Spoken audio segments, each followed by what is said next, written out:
Oh, good evening, ladies and gentlemen. Welcome to my channel. It's me, the gaming doctor, Mada. And today, we're going to talk about my first patient. And this one really does need my help. So sit back, relax, and help me as we go into reviewing The Matrix Resurrection. Nurse, stop it.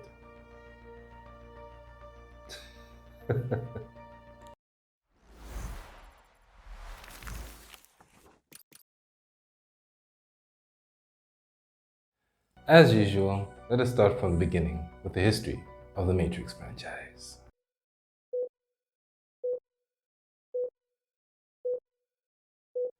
So, the Matrix movie was made 23 years ago in 1999. And yes, we are that old. Scary. Anyway, it was about a man by the name of Neo, also known as Thomas Anderson, who was beautifully played by Keanu Reeves. His world was flip-turned upside down when a man by the name of Morpheus came and changed his life forever. Neo's world was not real. It was a simulation made by the machines so that they can harness humankind and make them their new power source. It was really an incredible movie and had so much going for it. The concept of it was amazing, and since no other movie had really tackled post-apocalyptic themes like that as well as Terminator did, this was actually a really good and unique look at things. Like, what if robots didn't want us dead? What if they wanted to use us as more and utilize us to benefit them like we benefit with their use? So before I go Socrates on you, don't worry, I'll stop it right there. That's another theme of videos that I'll make in the future, like I've said. Yeah, we'll talk about how Neo technically becomes the one as he goes through a long and arduous training process when he has to believe in himself and overcome so much to break through and realize that, this world that the Matrix was nothing more than just a simulation, and he had the power to control it. All the actors in this movie were amazing, from Keanu Reeves breaking through as this really cool, down-to-earth character that we could all relate to, and becoming one of the greatest warriors the Matrix has ever seen. Or Morpheus, who was expertly played by Lawrence Fishburne. And that's not Lawrence Fishburne. I'm sure it's not Lawrence Fishburne. You're gonna get me into trouble. Please find the real Lawrence Fishburne before, I get called something that I do not want. Thank you. Thank you very much. You're as crazy as the people on Twitter. Right. I'm not Lawrence Fishburne. That's my... Anyway, I digress. Morpheus was a really pivotal role in this movie, and he was so expertly played by Lawrence Fishburne. He really made us believe in Neo. Carrie-Anne Moss is also incredible as Trinity. She was such a really amazing character, and though she may have been on the side as a partner character to the protagonist, I could not picture anyone else playing it the way she did. Anyway, The Matrix was one of the movies that changed cinema forever. It was so beautiful with the way it handled fighting scenes, with its choreography, and the addition of the best bullet time ever. We actually saw how influential this movie was when we started following up with future movies after that. From cartoons to even movies like X-Men, simulating the whole bullet time and all the effects that The Matrix made possible. It was one of the best and most creative movies of that generation. It had 2 follow-up movies afterwards, which were really, really incredible. While not as good as the first one, they still kind of hold a special place in my heart because it told a really good story, and although it wasn't as cohesive as the first movie, the other 2 were really enjoyable if you kind of switched your brain off a bit. And yes, people always complain about that fight with Smith in the park, but it was really amazing. And also the villains in this movie. Smith, one of the greatest villains of all time. He is so quotable, he is so cool, and he's so smooth, and the way Hugo Weaving plays him. I mean, honestly, have you ever heard anyone say this better than him? Mr. Anderson. No, right? No. Hugo Weaving was really an intimidating and scary character. Whenever you felt an agent come close by, especially him, you could always feel like there was some sort of threat and that the heroes were in literal danger. They never really stayed to fight. They always tried to buy time until they could get extracted. And that was really amazing with that movie.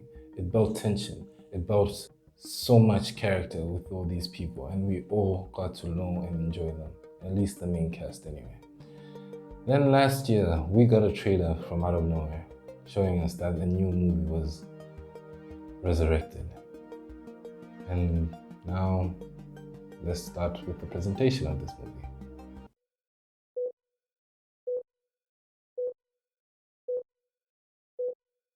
When it comes to the presentation, we can start off with the visuals. When we talk about the visuals, we can say that this movie is a lot more brighter. The greenish hues of the previous Matrix movies are not there. It's much more colorful and shows us a new side to the Matrix. I think it was indicated in the last movie that that was one of the things that was going to change, that there was going to be a lot more brightness and all this contrast to this movie. And I won't lie, that presentation kind of made this movie not feel like it was part of the franchise. Honestly, I really was hoping that it would still stick with the same basic concepts of the Matrix, but yeah, I guess that's one of the things we can present. Number two, the characters. I did not really know any of these characters, but all of them just seem to be people who are pretty forgettable. And yeah, those are the presentation of the characters. When we talk about the presentation of the story, it's mostly that Neo has been reborn. Apparently Neo was resurrected by the machines because they have that kind of technology now. The Matrix could not work without him and without Trinity. It was made to believe that the previous Matrix was nothing but a game that he came up with and had designed, and there were 3 of the games there, but Neo could tell that something was up. He was seeing a psychiatrist played by Neil Patrick Harris, and apparently the new architect. It's architect, right? Besides that, I don't really know most of the other cast. I just know that they had a lot of fun with this movie, and yeah, a lot of the characters seem off. So Neo is mostly presented in this story as a person who's relearning that he is the one. He doesn't really understand his powers anymore. He doesn't know how to tap into them, but all he knows is that something is wrong.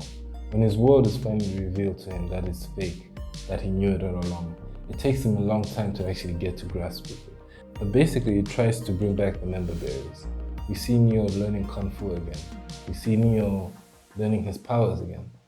And we see a lot of villains that were in the previous Matrix movies, but honestly did not feel correct. Eventually, the plot of this movie is just Neo set free. Neo has to save Trinity because he misses her and he needs her, or something like that. I guess it's a good Valentine's Day theme, but didn't really work out with this movie. Throughout the movie, Neo is seen as weak. He doesn't even have the confidence he used to have when he was a young man. And it was really something to behold, but I'll get to all those things when I get to my signs and symptoms. We also presented with 2 villains in this movie. Neil Patrick Harris and a new version of Smith, whose allegiance you really cannot tell throughout the movie. This is just some of the brief presentation. I'm sorry it's a little bit sloppy, but it's really hard to really give you a good presentation of what this was. But now we've done that, let's go to signs and symptoms.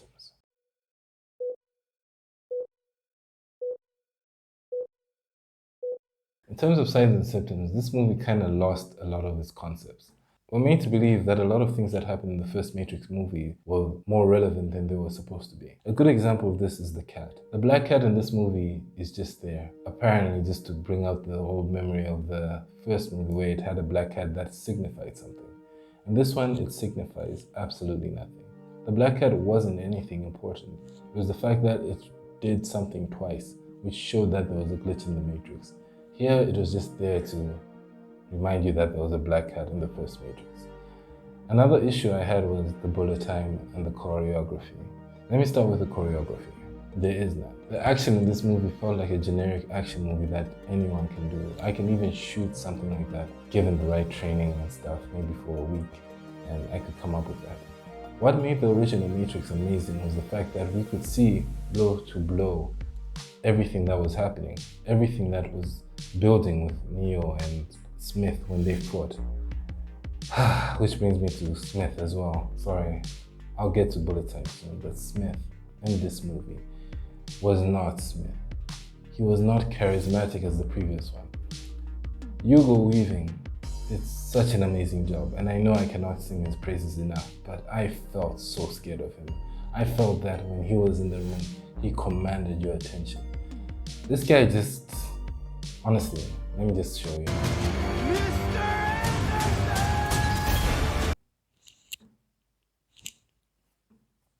Do I need to say anything else? How is that Smith? So now we go to the bullet time. The bullet time, what made me sad is that it did not feel like it was bullet time. The Matrix failed to do bullet time. Have you ever thought you would ever say that in your life? The first Matrix movie did bullet time in such an amazing way that grasped us. When we saw people being rotated around, when we saw Neo dodging bullets, when we saw agents doing all that weird stuff with their body in such super speed that the mind could not comprehend it. Here it felt like someone was just moving a camera and making it as blurry as possible and telling the person to move in a weird way. And what made me sad about this movie is that it could fail to do something on that level. That something that was achieved 23 years ago could not be maintained at this point in time, when technology is even better than it was back then. Another issue about the signs and symptoms that I almost forgot was the lack of a threat. Throughout this movie, you see so many action scenes, but you never really feel any tension build up. You don't feel fear, you don't feel worry. There was one scene that kind of pulled me out where Morpheus is standing on a desk and he's just shooting and shooting and shooting and shooting. And all of us are just like, okay. But people are literally at point blank range, aiming at him. I really was so confused about this movie. That all the concepts of that movie, when we see a white rabbit, when we see the cat, when we see so many things from the past, that it didn't make any sense. None of the concepts of this movie made sense. And this was the same director attending to this movie, which is a surprise. You would think that that person would understand, but then that gives me my next concept or thought. That thought being simply that, are you really the same person you were 23 years ago? And I'm not talking about the whole gender thing and whatever. I'm literally talking about the same thoughts that we've had.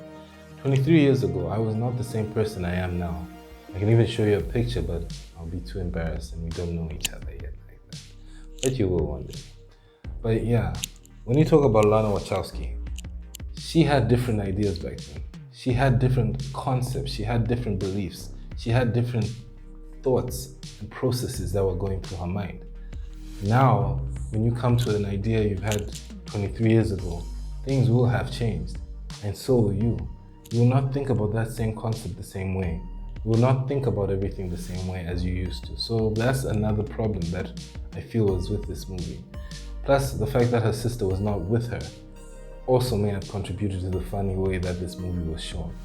We have Keanu Reeves, who's a gun master, not just in movies, but in real life, who knows how to handle a gun, who knows how to do choreography. You've seen the John Wick movies. That is him. You've seen all of them. And I actually felt so intimidated watching how amazing Keanu Reeves could move with a gun and fight against other people, that it's believable. You can believe that Keanu Reeves himself could take down 50 men with a pencil. Because honestly, that movie was amazing. But that is another review for another day. It depends on if you want me to do it. I'm trying to steal ideas so that this channel lasts. I have to pay my nurse somehow. Anyway, so there was a lot of problems with this movie. It just didn't understand itself. We even talk about how Morpheus, played by this new guy. No, not him. Get the real guy. He actually made it seem like the previous Morpheus was being a little bit melodramatic, but it wasn't that. It was the charisma that the previous Morpheus had. His colorfulness, his character just didn't give him a very serious tone to him. And I'm not blaming the actor. No, he was enjoying himself. I'm sure he did well and he was just working with what he had. But it still felt like the movie was mocking Morpheus from the previous movies. So with all those things, it really didn't feel like a Matrix movie. The villains being insulted, the characters being insulted, Neo feeling like a confused, lost boy until he finds the girl of his dreams. According to what the movie made it seem like, it was a forced project that they were going to do with or without Neo, which they kind of do a self-referential joke about. And it's one of the things I'm getting really tired of seeing in reboots or remakes of movies that we've talked about or had in the previous decades or so. And when we come and revisit them, one of the concepts or things that they always say is, I hate it when they make sequels for old movies that no one asked for. But I'll get to that in another video. But anyway, I've blabbered enough for long enough. Let's give this thing a diagnosis.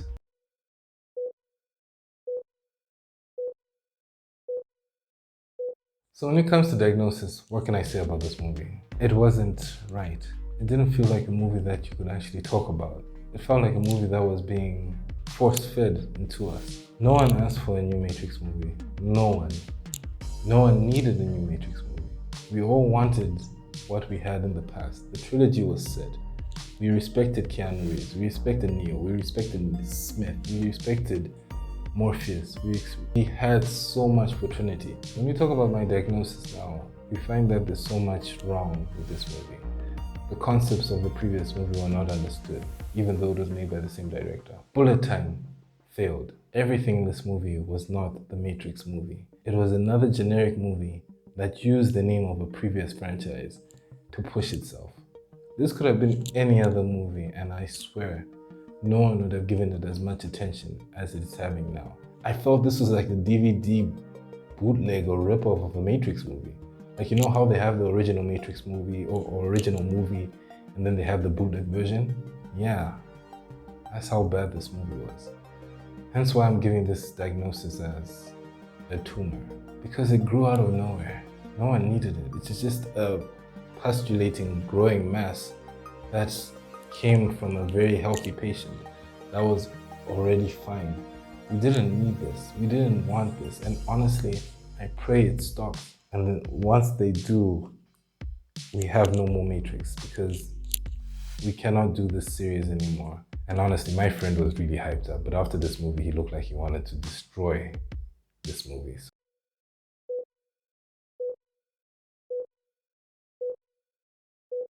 My recommendations for this movie are quite simple. Cut it off. Stop it right now. Make sure this movie does not go any further than it has. We've already had 3 great movies. This one will be forgotten. No one will talk about it after this. And I know my review is extremely late. Like, it came out last year and I'm 3 months or 4 months late by now. But the reason being is these YouTube reviews are not easy, and making a video is hard, and I have a job and it's so hard, and I want to do.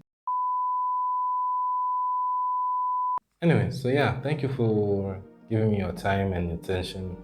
And before I go, I just want to say, if you love movie reviews, please check out Jeremy Johns. Jeremy Johns is really, really, really amazing. Yes, his first movie reviews were really, really bad, because, you know, it took me a long time before I actually got into him. But once he got into his groove, he was so hilarious. I watched almost every movie review from him, and I honestly usually agree with everything, but Jeremy, I cannot forgive you for Suicide Squad. I was really hyped up on that movie, and you said it was awesome-tacular, and I watched it and I was like, Jeremy, were you high? Anyway, but seriously guys, follow Jeremy Johns and also follow Chris Duckman. Chris Duckman is a very down-to-earth, very chilled, very likable person. I recommend his movie reviews all the time. Both of these guys really made me love this whole concept of making movie reviews on YouTube, as well as gaming reviews sometimes too. But of course, I'll do more gaming concepts as time goes by. Believe me, don't worry. The next video, I promise you, will be a very good game that took me close to a year to finish. It was that hard. Anyway, thanks again for joining me, guys. Have a good night. Till next time, on to the next.